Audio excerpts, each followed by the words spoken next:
Hello, class. I hope you're doing well, and I would like to greet you a very good day. Umuulan man or bumabagyo, umuulan man or umaaraw, na pinapanood niyo itong recorded discussion na to. So, I would like to welcome you sa ikatlong bahagi ng ating lesson, which is the UCU core values. So, umaasa ako na sa program na 'to, it will teach you the ideals na kinakailangan nating i-develop sa spirit of nobility. So in order to better comprehend the values that UCU wants its students to uphold and honor at all times and in all ways, i-examine natin yung university's core values in this lesson. Okay? But before that, I would like to present to you the learning objectives. So the learning objectives is enumerate values that you manifest and those that you need to develop. Ano yung mga values na kailangan nyo pang i-develop sa mga sarili nyo? Mga kailangan pang i-enhance. Because I believe na hindi tayo perfect. Next, we have the explain UCU's core values in the context of our times. And identify situations in which the UCU core values are manifested. So those are our learning objectives. So before ko ipakita yung core values ng UCU, I would like to give you an introduction. So habang lumalaki tayo, yung mga conversations natin and even lessons about values are always present. So, sa mga bahay natin, tinuturuan tayo na i-develop yung good morals ng ating mga family members, particularly yung mga nakakatanda sa atin, lolo, lola, nanay, tatay, ganyan. So, sa school naman, meron tayong values education that is a constant part of our curriculum. So, sa high school, meron yan. Sa elementary, meron na rin atang GMRC. So, sa atin, values education din, but about UCU mostly. So, let's proceed with the first core value. It is integrity. So, according to UCU, through UCU Yans, imbued with the spirit of nobility, and live their lives guided by the ideals of honesty and authenticity. Their words and actions consistently reveal their commitment to decency and honor. They pursue the path of truth even if this were the less popular choice. So, ang sinasabi lang nito is when we say integrity, it is all about honesty, trustworthiness, accountability, fairness, and consistency. So, integrity, core value, when we say honesty, it is being truthful sa lahat ng makakasalamuhan natin, mangyayari sa atin, and in all means of communications. So, trustworthiness naman, we have to build trust by being reliable and consistent. Psychology, it is the consistency and also the validity, parang ganon, in our actions and decisions. Next, we have the accountability wherein we have to take responsibility for one's actions and yung mga consequences na kakaharapin natin. And fairness, we have to treat others with respect and equity na walang favoritism and bias. So, pasensya na kayo kung may mga maririnig kayong maiingay kasi yung kwarto ko katabi ng kalsada. So, next we have the consistency. So, kailangan nating i-align yung actions natin sa values and principles regardless kung anong sitwasyon yung kakaharapin natin. So, sa mga educational institutions like UCU, integrity creates a culture of respect and accountability. So it is a healthy learning atmosphere wherein pinapractice natin ang ethical behavior in both students and teachers. So yun ang number one core value natin, integrity. You have to be honest at all times. So sa classroom, lagi kong sinasabi no cheating. Though some of my students nakikita kong nag-cheat sila and naninita talaga ako. Though hindi naman directly na namamahiya ako ng estudyante, but in general ko sinasabi na I saw some people, some students na nag-cheat talaga during quiz and exam. Okay, so next we have teamwork. So ang explanation ni UCU about teamwork is the spirit of nobility moves UCUians to cooperate with other members of the university in realizing a common goal. So, with humility, they accept that each member of the UCU community will work together, each one bringing his or her own capabilities to actualize the university's vision. So, bilang isang noble UCUian, they seek and pursue to achieve unity in any area or situation, understanding that two is better than one, and that the best outcomes almost always happen in the spirit of cooperation. So, it only explains that ang mga UCUians, they are motivated na makipag-collaborate sa ibang members of the university or school para ma-achieve yung objective, which is the spirit of nobility. So, ang mga students ng UCU, they humbly acknowledge na lahat ng mga nasa school sa community ng UCU is makikipag-collaborate, magko-contribute ng mga iba't ibang skills na meron sila, and also tutulong sila sa university para ma-achieve yung goal na yon. And naniniwala din ako na two heads are better than one. And kapag nangyari yon, nagawa yon, the best results will occur. Siyempre, meron tayong spirit of cooperation. So, makikita niyo dyan yung limang ine-explain doon sa description ni UCU about teamwork. So, collaboration, we have to work together effectively. So, i-level up natin yung iba't ibang skills and perspective para ma-enhance yung problem solving and creativity. And also, we have communication. So, kailangan nating i-maintain yung open and honest dialogue or conversation among team members sa school, ganyan, para ma-ensure yung clarity and understanding. And I just wanted to open this up with regards to the issue na recently lang nangyari about dun sa testimonial. So, it has a very negative effect doon sa nangyaring meeting about testimonial. Pero kasi ang nakita ko doon is lack of communication. So, or dahil, ewan ko, basta magulo. Pero for me kasi, kung merong sama ng loob or whatsoever, or meron kayong concerns, may concern din ang faculty, I think kailangan itong ma-practice communication.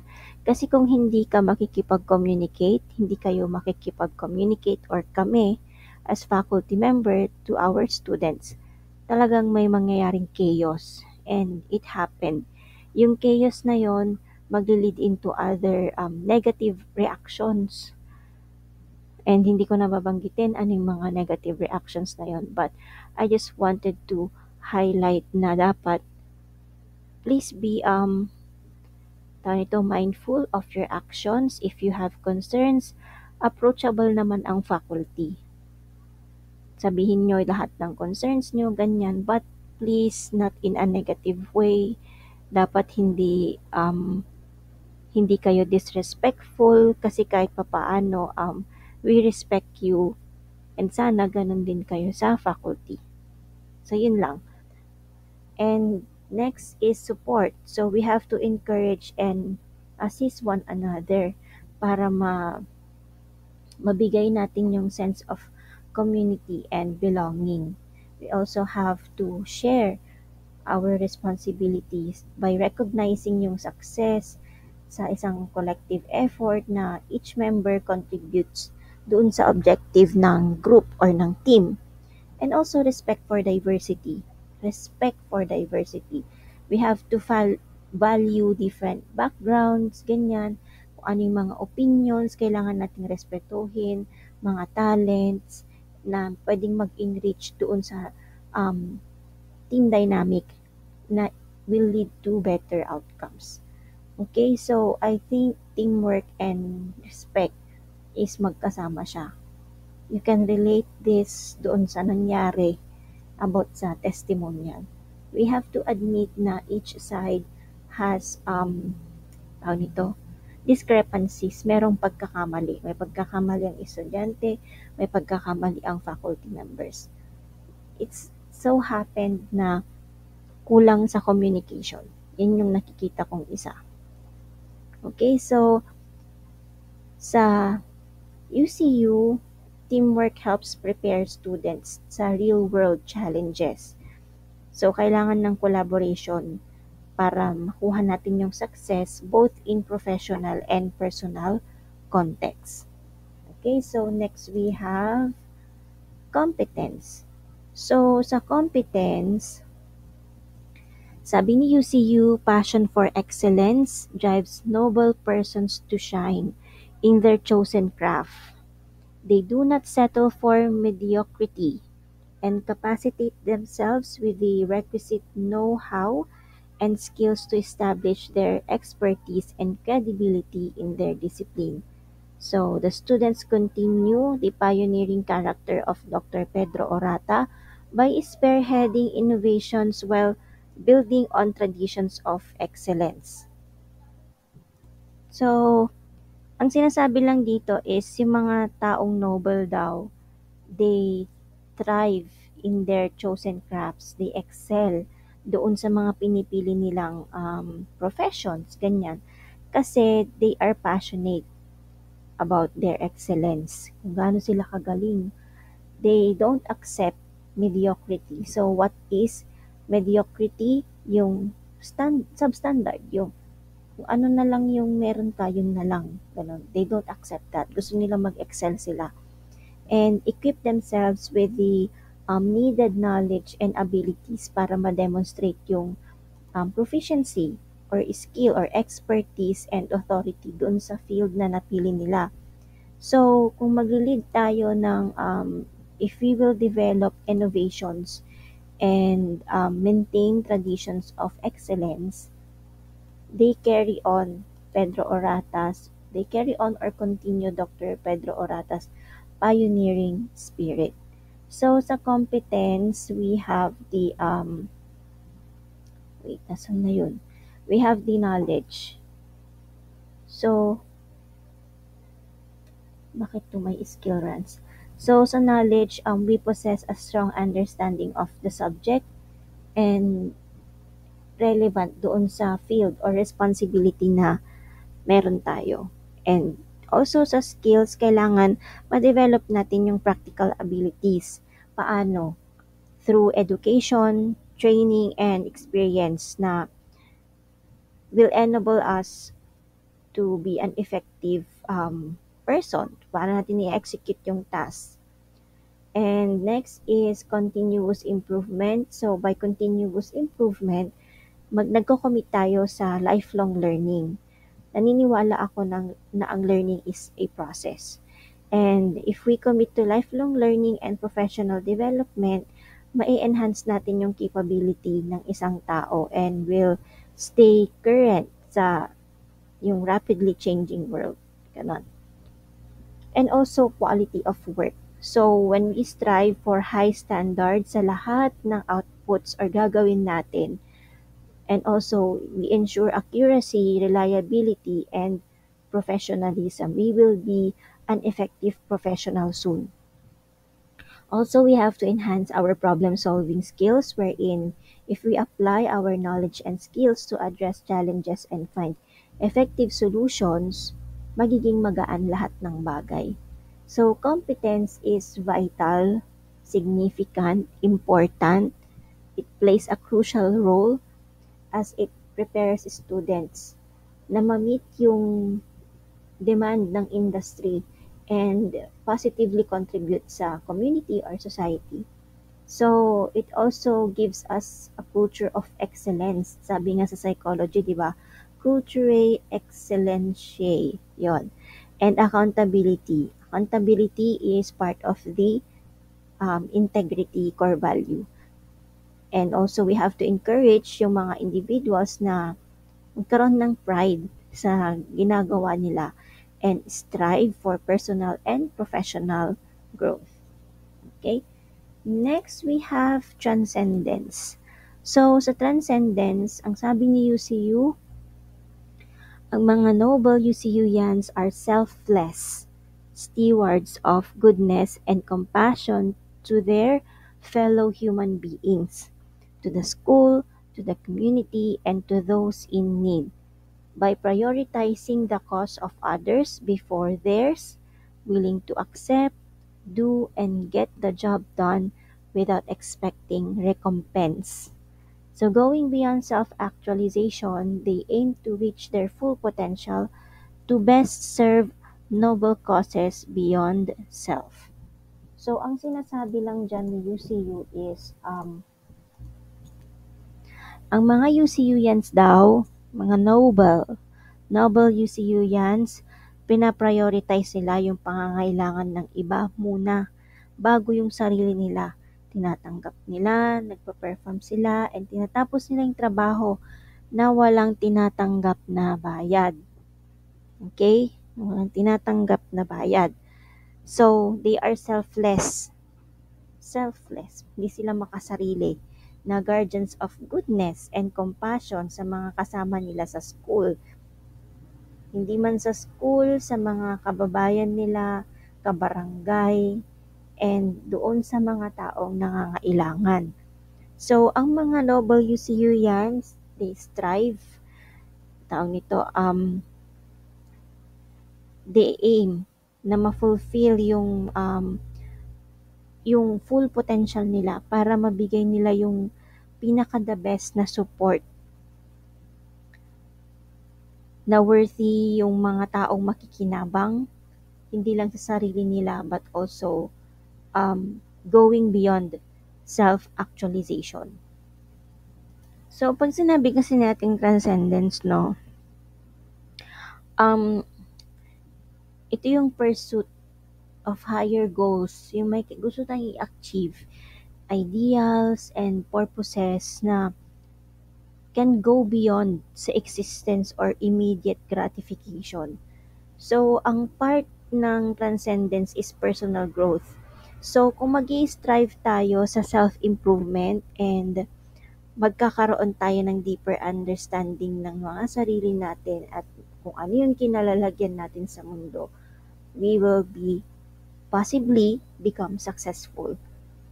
Also, we have to know our meaning and purpose and seeking significance doon sa buhay natin, sa mga ginagawa natin, and yung mga contributions natin sa community and also our society will become part of our personal growth. Dapat alam natin ano yung meaning and purpose natin. Hindi yung gawa ka lang ng gawa, pero wala ka namang goal.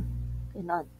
Also, we have to inspire others para makuha natin yung, yun nga, pinaka full potential, and we have to act with integrity. We have to promote values na makaka-uplift ng individuals and community. So, nandun yung word na integrity and promoting values, obviously, ethical yon. And that is what we call ethical leadership. We also have to emphasize yung development ng isang tao. Paano? sa in terms of intellectual, emotional, social, and spiritual. So that is the holistic development. And we have to look beyond yung mga iba't ibang challenges para makita natin yung ano yung better future for us. And i-work out natin yung vision natin. So that is visionary thinking. So, ang transcendence, ini-encourage yung mga students para, alam niyo yun, strive or aspire sa higher deals, fostering a sense of responsibility and also commitment para magkaroon tayo ng positive impact sa mundo. So, meron din tayong culture of aspiration and we have to and we will inspire individuals para mag-contribute meaningfully sa ating society. So that ends our discussion for lesson 3 sa Orata 1. Thank you very much for listening. Um, Susunod ko na lesson will be Sustainable Development Goals. So thank you very much for listening, class, and I'll see you soon.